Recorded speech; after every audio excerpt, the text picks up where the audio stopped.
당신은 혹시 자신을 용서할 수 없는 순간을 경험한 적이 있으십니까? 누군가에게 한 약속을 지키지 못했을 때, 가장 중요한 순간에 침묵했을 때, 믿음을 지켜야 할 자리에서 도망쳤을 때를 떠올려 보십시오. 그 순간 당신을 짓눌렀던 수치심과 자책감은 얼마나 컸습니까? 오늘 우리는 베드로가 예수님을 3번 부인한 뒤 느꼈을 그 깊은 수치심 속으로 들어가 보려 합니다. 그리고 그 수치심 너머에 있는 하나님의 회복과 사랑을 함께 발견하게 될 것입니다. 마가복음 14장 66절부터 72절까지의 말씀을 함께 보겠습니다. 베드로가 아랫뜰에 있을 때에 대제사장의 여종 하나가 와서 베드로가 불 쬐고 있는 것을 보고 주목하여 이르되 너도 나사렛 예수와 함께 있었도다 하거늘 베드로가 부인하여 이르되 나는 네가 말하는 것이 무엇인지 알지도 못하고 깨닫지도 못하겠노라 하며 앞뜰로 나갈새 닭이 울더라. 여종이 그를 보고 곁에 서 있는 자들에게 다시 이르되 이 사람은 그 도당이라 하되 또 부인하더라.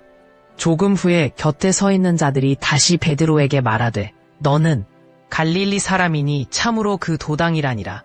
그러나 베드로가 저주하며 맹세하되 나는 너희가 말하는 이 사람을 알지 못하노라 하니 닭이 곧 2번째 울더라. 이에 베드로가 예수께서 자기에게 하신 말씀 곧 닭이 2번 울기 전에 네가 3번 나를 부인하리라 하심이 생각나서 그 일을 깨닫고 울었더라. 베드로는 예수님의 가장 가까운 제자였습니다. 그는 다른 제자들이 주저할 때 물 위를 걸었고 예수님께 주는 그리스도시요 살아계신 하나님의 아들이시니이다 라고 고백했던 사람입니다. 예수님께서 잡히시기 직전 베드로는 큰 소리로 말했습니다. 다 주를 버릴지라도 나는 결코 버리지 않겠나이다. 그러나 그날 밤 베드로는 3번이나 예수님을 부인했습니다. 첫 번째는 여종 앞에서였습니다.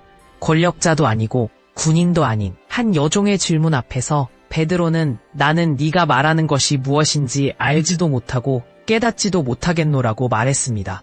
이것은 단순한 부인이 아니었습니다. 그는 예수님과의 모든 관계를 지워버리려 했습니다. 2번째 부인은 더 강했습니다. 여종이 다시 말하자 베드로는 또다시 부인했습니다. 이제 그의 마음속에는 두려움이 가득했습니다. 3번째 부인은 가장 기참했습니다. 성경은 베드로가 저주하며 맹세하되 라고 기록합니다. 그는 자신이 예수님을 모른다는 것을 증명하기 위해 저주까지 사용했습니다. 갈릴리 어부였던 그가 사용할 수 있는 가장 강한 언어로 가장 사랑했던 스승을 부인한 것입니다. 그리고 바로 그 순간 닭이 울었습니다. 성경은 이에 베드로가 예수께서 자기에게 하신 말씀이 생각나서 그 일을 깨닫고 울었더라고 기록합니다. 그 울음은 단순한 눈물이 아니었습니다. 그것은 자신의 연약함과 배신, 그리고 깨어진 약속 앞에서 터져나온 통곡이었습니다. 베드로가 느꼈을 수치심을 상상해 보십시오. 그는 자신이 누구보다 강하다고 생각했습니다. 칼을 들고 대제사장의 종 말고의 귀를 자를 만큼 용감했던 사람입니다. 그러나 정작 중요한 순간에 그는 한 여종 앞에서도 무너졌습니다. 자신이 얼마나 약한 존재인지를 뼈저리게 깨달은 순간이었습니다. 베드로는 자신이 예수님께 한 모든 약속을 떠올렸을 것입니다. 주여, 내가 주와 함께 죽을지언정 주를 부인하지 않겠나이다라고 했던 그 말이 얼마나 공허하게 들렸겠습니까? 그는 자신의 말이 거짓이었음을 인정해야 했습니다. 베드로는 예수님의 눈빛을 기억했을 것입니다. 누가복음 22장 61절은 주께서 돌이켜 베드로를 보시니라고 기록합니다. 예수님은 베드로가 자신을 부인하는 바로 그 순간 그를 바라보셨습니다. 그 눈빛 속에는 정죄가 아니라 슬픔이 있었을 것입니다. 그 눈빛이 베드로의 마음을 더욱 찢었을 것입니다. 베드로는 다른 제자들을 볼 면목이 없었을 것입니다. 그토록 큰 소리쳤던 자신이 가장 먼저 무너졌기 때문입니다. 그는 리더였고 대변인이었고 가장 가까운 제자였습니다. 그러나 이제 그는 가장 큰 배신자가 되었습니다. 베드로가 느꼈을 수치심은 단순히 실수를 저지른 것에 대한 부끄러움이 아니었습니다. 그것은 자신의 정체성 전체가 무너지는 경험이었습니다. 나는 누구인가? 과연 제자라고 불릴 자격이 있는가? 나는 예수님을 따를 수 있는 사람인가? 이런 질문들이 그의 마음을 짓눌렀을 것입니다. 당신도 혹시 이런 수치심을 경험한 적이 있으십니까? 믿음을 지키겠다고 다짐했지만 유혹 앞에서 무너진 순간, 하나님께 헌신하겠다고 약속했지만 세상의 압력 앞에서 침묵한 순간, 옳은 일을 하겠다고 결심했지만 두려움 때문에 도망친 순간을 떠올려 보십시오. 그 순간 당신은 자신을 용서할 수 없었을 것입니다. 하나님 앞에 설 자격이 없다고 느꼈을 것입니다. 교회에 나갈 면목이 없다고 생각했을 것입니다. 기도할 용기조차 사라졌을 것입니다. 그러나 여기서 우리가 놓치지 말아야 할 중요한 진리가 있습니다. 베드로의 이야기는 부인으로 끝나지 않습니다. 예수님은 부활하신 후 베드로를 찾아가셨습니다. 요한복음 21장은 그 아름다운 회복의 장면을 기록합니다. 예수님은 베드로에게 3번 물으셨습니다. 네가 나를 사랑하느냐? 베드로가 3번 부인했기에 예수님은 3번 그의 사랑을 확인하셨습니다. 이것은 정죄가 아니라 회복이었습니다.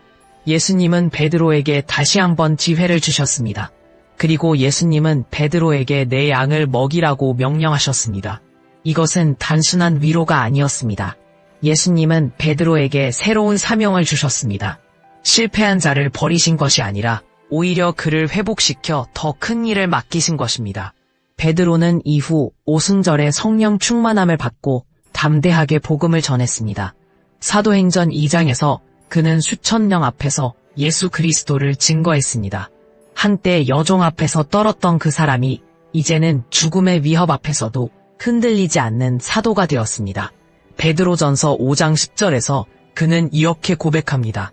모든 은혜의 하나님, 곧 그리스도 안에서 너희를 부르사 자기의 영원한 영광에 들어가게 하시니가 잠깐 고난을 당한 너희를 친히 온전하게 하시며 굳건하게 하시며 강하게 하시며 털을 견고하게 하시리라. 베드로는 자신의 실패를 통해 하나님의 은혜를 더 깊이 이해하게 되었습니다.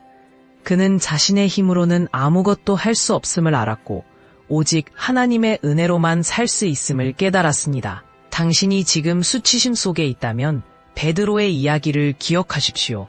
당신의 실패가 당신의 정체성을 정의하지 않습니다. 하나님은 당신을 실패로 규정하지 않으십니다. 하나님은 당신을 사랑받는 자녀로 부르십니다. 당신의 과거가 당신의 미래를 결정하지 않습니다. 베드로가 부인 후에도 위대한 사도가 되었듯이 하나님은 당신의 실패를 회복의 발판으로 삼으실 수 있습니다. 당신이 하나님께 돌아가기에 너무 늦은 때는 없습니다. 베드로가 울며 회개했을 때 예수님은 그를 기다리고 계셨습니다. 지금도 하나님은 당신을 기다리고 계십니다. 로마서 8장 1절은 말씀합니다. 그러므로 이제 그리스도 예수 안에 있는 자에게는 결코 정죄함이 없나니 당신을 정죄하는 목소리는 하나님의 음성이 아닙니다. 하나님은 당신을 사랑하시고 회복시키기를 원하십니다. 오늘 당신이 할 수 있는 일은 무엇입니까? 첫째, 당신의 실패를 하나님 앞에 정직하게 고백하십시오. 베드로처럼 울며 회개하십시오. 하나님은 상한 심령을 멸시하지 않으십니다. 둘째, 하나님의 용서를 받아들이십시오. 당신이 자신을 용서하지 못해도 하나님은 이미 당신을 용서하셨습니다. 그 용서를 믿고 받아들이십시오. 셋째, 다시 일어나십시오. 베드로가 다시 제자의 길을 걸었듯이 당신도 다시 하나님을 따르는 길로 나아가십시오. 하나님은 당신을 통해 여전히 일하기를 원하십니다. 넷째, 당신의 경험을 다른 사람들을 위로하는 데 사용하십시오. 베드로가 자신의 실패를 통해 더 깊은 은혜를 전할 수 있었듯이 당신의 이야기도 누군가에게 희망이 될 수 있습니다. 사랑하는 여러분, 수치심은 당신을 무너뜨리기 위한 것이 아닙니다. 그것은 당신을 더 깊은 은혜로 인도하기 위한 하나님의 초대입니다. 베드로는 자신의 연약함을 인정한 후에야 진정한 힘을 얻었습니다. 당신도 자신의 한계를 인정할 때 하나님의 무한하신 능력을 경험하게 될 것입니다. 고린도후서 12장 9절에서 바울은 이렇게 고백합니다. 그가 내게 이르시기를 내 은혜가 내게 족하도다. 이는 내 능력이 약한 데서 온전하여짐이라 하신지라. 그러므로 도리어 크게 기뻐함으로 나의 여러 약한 것들에 대하여 자랑하리니 이는 그리스도의 능력이 내게 머물게 하려 함이라. 당신의 약함이 하나님의 강함을 드러내는 통로가 될 수 있습니다. 당신의 실패가 하나님의 은혜를 증거하는 이야기가 될 수 있습니다. 지금 이 순간 하나님은 당신을 바라보고 계십니다. 정죄하는 눈빛이 아니라 사랑과 긍휼의 눈빛으로 당신을 보고 계십니다. 그리고 말씀하십니다. 내 사랑하는 자녀야, 일어나라. 네가 넘어졌지만 나는 여전히 너를 사랑한다. 내게 새로운 시작을 주겠다. 베드로가 회복되었듯이 당신도 회복될 것입니다. 베드로가 다시 쓰임받았듯이 당신도 다시 쓰임받을 것입니다. 베드로가 하나님의 영광을 드러냈듯이 당신도 하나님의 영광을 드러낼 것입니다. 오늘 이 말씀이 당신의 마음에 위로가 되기를 바랍니다. 당신이 느끼는 수치심 너머에 하나님의 놀라운 회복이 기다리고 있음을 믿으시기 바랍니다.